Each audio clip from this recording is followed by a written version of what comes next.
Okay, it looks like we're live and parenting in difficult times. My name is Mandy and I am with Project Recovery Iowa and Pathways Behavioral Services.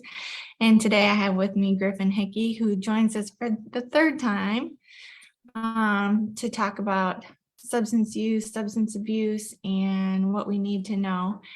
And today, first of all, she's a certified clinical health coach, and she's going to talk with us today about vaping, which we brought up just a little bit the last time we talked on Facebook Live.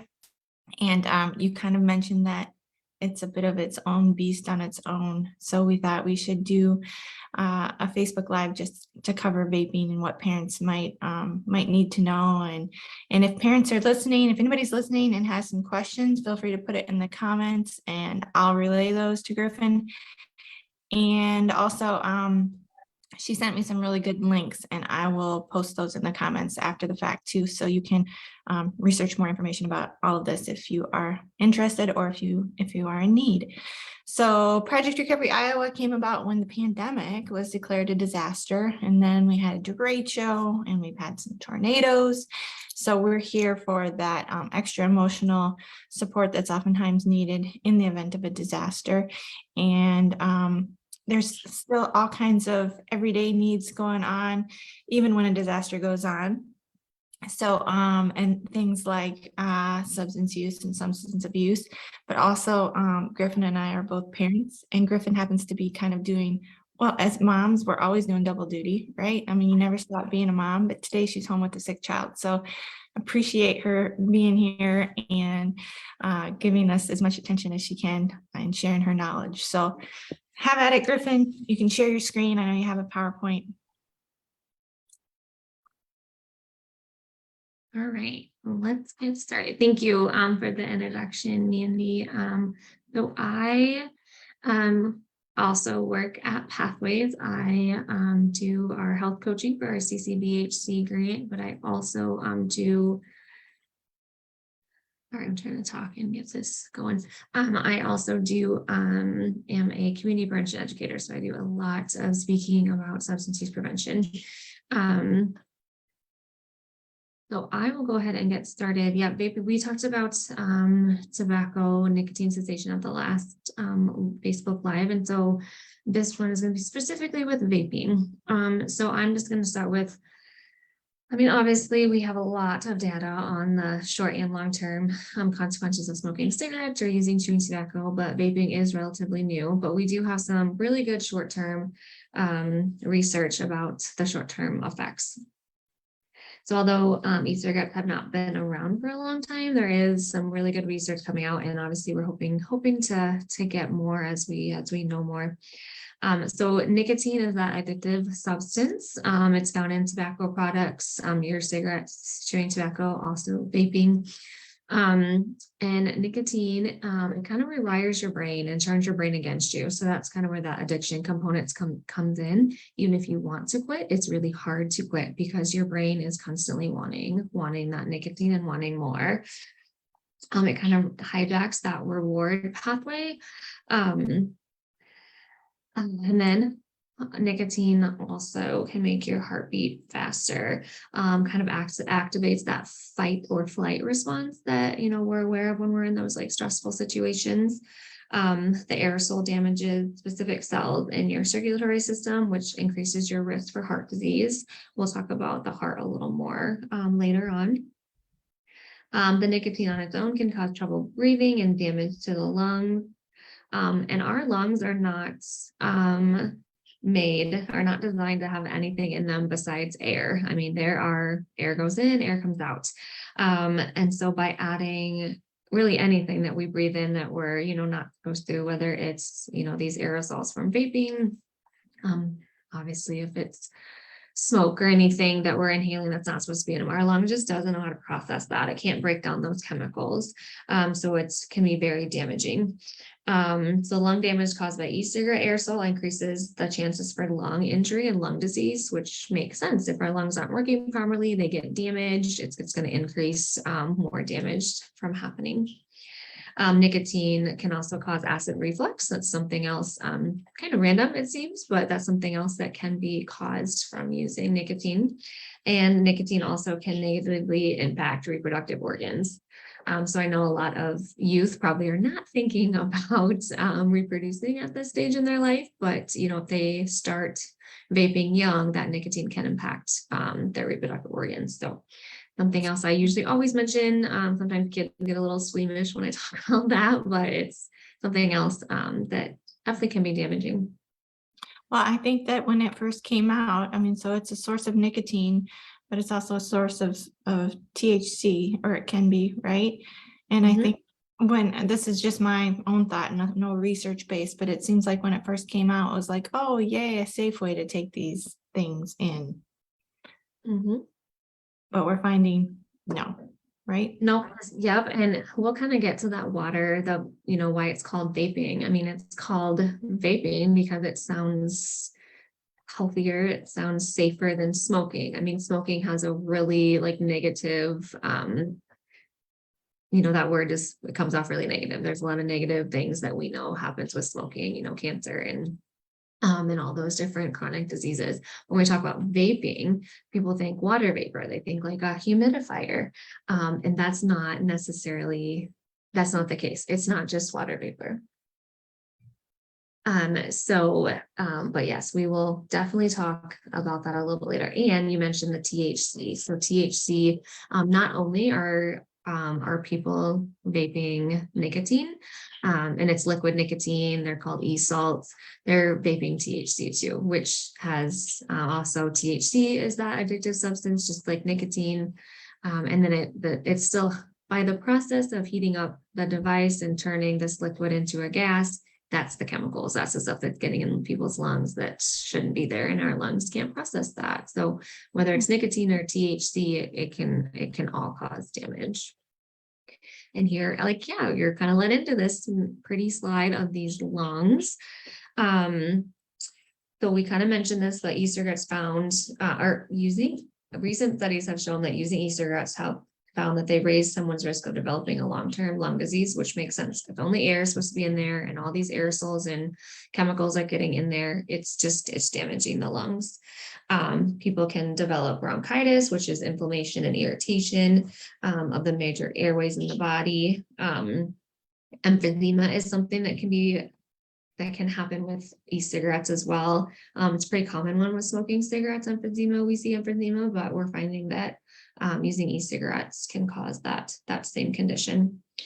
And emphysema is the destruction of these air sacs in the lungs. So this is how it exchanges in and out, and then those get damaged, and then it's just harder, it makes it harder for people to breathe. Other diseases linked to e-cigarettes: asthma, chronic obstructive pulmonary disease, also known as COPD. And people who use e-cigarettes plus cigarettes, use them both together, obviously the risks increase for them. I've just heard from people, they're trying to quit smoking cigarettes, so they vape instead, but they haven't completely quit cigarettes, so they're using both. So they're just causing like double damage when they're using both of these cigarettes and cigarettes. I mean, I don't know what a side by side would be as far as smoking effects on your lungs versus vaping effects on your lungs, but I just feel like it's negatively affecting your lungs, period, both, it doesn't sound in any way, shape, or form as a safer option to me. Absolutely. And even with that, obviously it's damaging our lungs, where our lungs are what spread oxygen throughout our bodies, to our brain, to our organs. So if we're damaging our lungs, we are damaging those pathways for that, the oxygen to get to our brain and our other organs. So those are affected as well. It kind of starts that chain reaction and really damages the tissue and other organs. People can be more prone to infection because, again, we're damaging immune responses, makes it harder for people to fight off those harmful bacteria and diseases. So yeah, it's really no safe alternative in my opinion. So I'm skipping some of these slides just because this is meant for actually teen education, but there's some really good really good stuff in here. We mentioned the heart. How about Um, the teen education part? Just mhm. curious, like how do you find that audience, or where do you connect with teens, or how? So we typically will partner with schools, and we'll either come in and do one-on-one lessons about the harmful effects of vaping, or say, for instance, someone got in, a student got in trouble at school with vaping. We can set up programs that um, as part of their disciplinary action, I guess, then they come and meet with us and talk with us about the harmful effects. And um, this presentation is really good. It's from Stanford University. It's in conjunction with the My Life, My Quit nicotine cessation program that I'll mention. Um, so it just has really good information, and we talk with the kids about, why they started. We talk about addiction. We talk about, the health benefits, what they're getting from vaping, what they're not getting from vaping. Yeah, a lot of education for sure is around the vaping education, especially with the younger population. So then I want to know what counties you serve.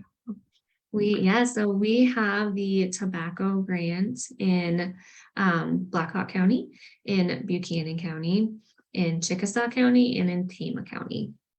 And the counties that I didn't list, they all have tobacco coordinators as well through the Iowa Department of Public Health. So if you're in Grundy County, for example, there will be a tobacco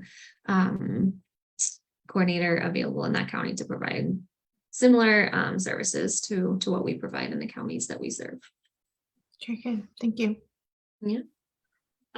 We'll just touch on the heart a little bit, but obviously, using e-cigarettes increases that cardiovascular risk.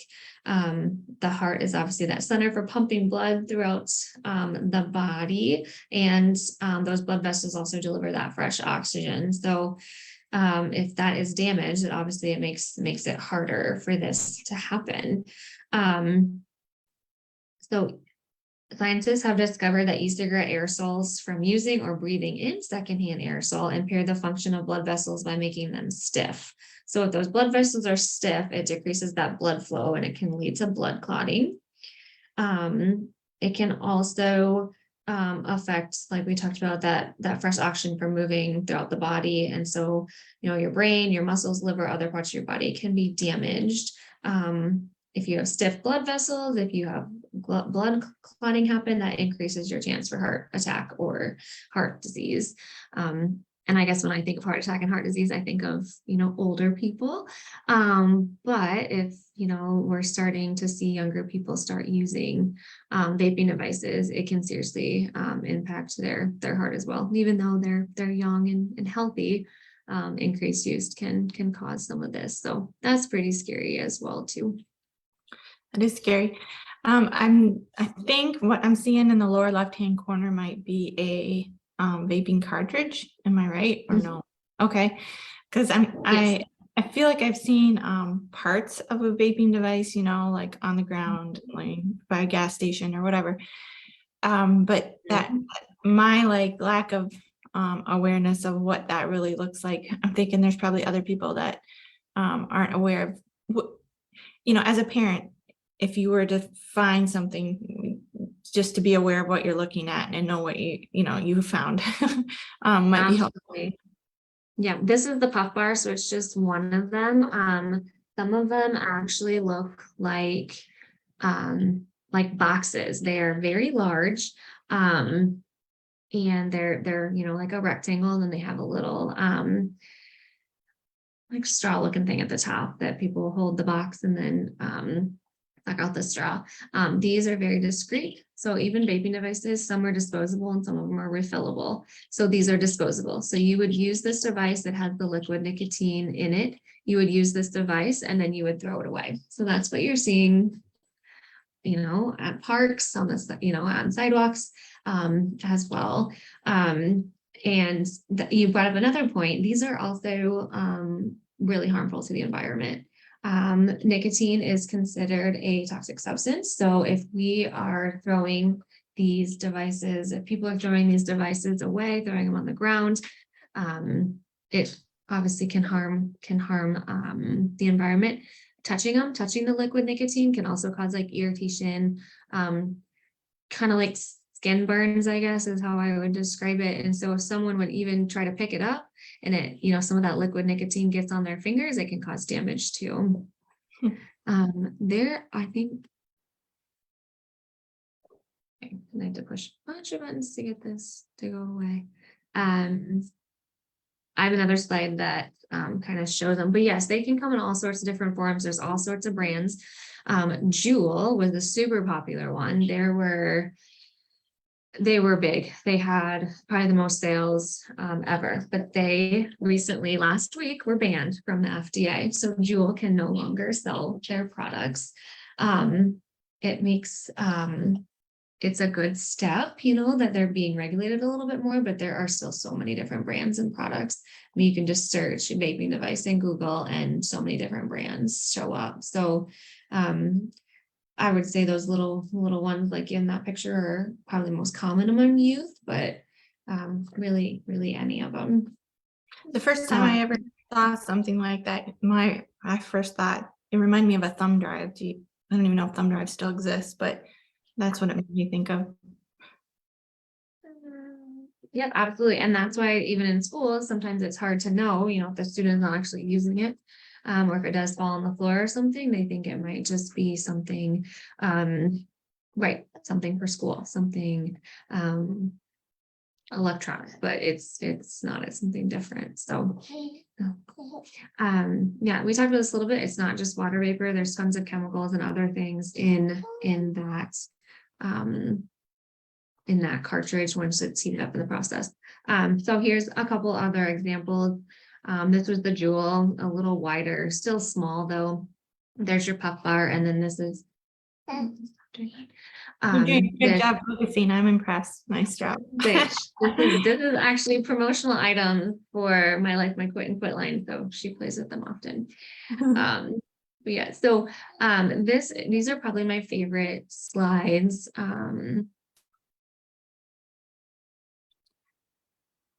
Okay, so nicotine obviously is found in cigarettes. So a pack of cigarettes has 20 cigarettes in it. So about 20 milligrams of nicotine. Well, that Juul pod I show you, it has 41 milligrams of nicotine. So essentially, if someone would use a whole Juul pod, they would be smoking the equivalent of 2 packs of cigarettes a day. That's unbelievable. Puff bar has 50. So, you do the math and, a pack in whatever, half of cigarettes. And then this Soron pod, it has 90 milligrams. So equivalent to 90 cigarettes. So, the first thing is people think it's safer because, it's vapor. It's just water vapor. Well, no, that's not true. It has chemicals in it. But again, they are getting very, very, very high levels of nicotine. And again, that's addictive substance. So it can be really intense for those first-time users. Though a huge concern is that young people are being introduced to that high amount of nicotine initially, because they're usually not starting off with cigarettes. They're usually just going right to vaping. So they're getting that high amount of nicotine, and then their tolerance develops quickly, and then that addiction happens. So as you can see, some of these pods, it's way more nicotine. So that addiction is it's happening quicker. And at a more intense level. So I see I've already kept you 20 minutes and you're doing double duty right now. So I hate to even ask more questions, but I want to know about, you talked about the longer term, even though it's a shorter term amount of time, longer term effects of vaping. But what about somebody that uses one of these pods or a puff bar, what are they getting right away? Why are they using it at all? Do you know what I mean? Yes. So, I mean, they're getting, I don't want to say a high because that's not the right word. When we think of a high, that's more of like a THC component. But I've asked some people, and it's that, they're stressed out. So it's relaxation. even though it can make your heart beat faster, it can make you nauseous. It's still, everyone's a little bit different, but a lot of the times people are using vaping devices similar to cigarettes. It's their stress relief. It's an appetite suppressant. It is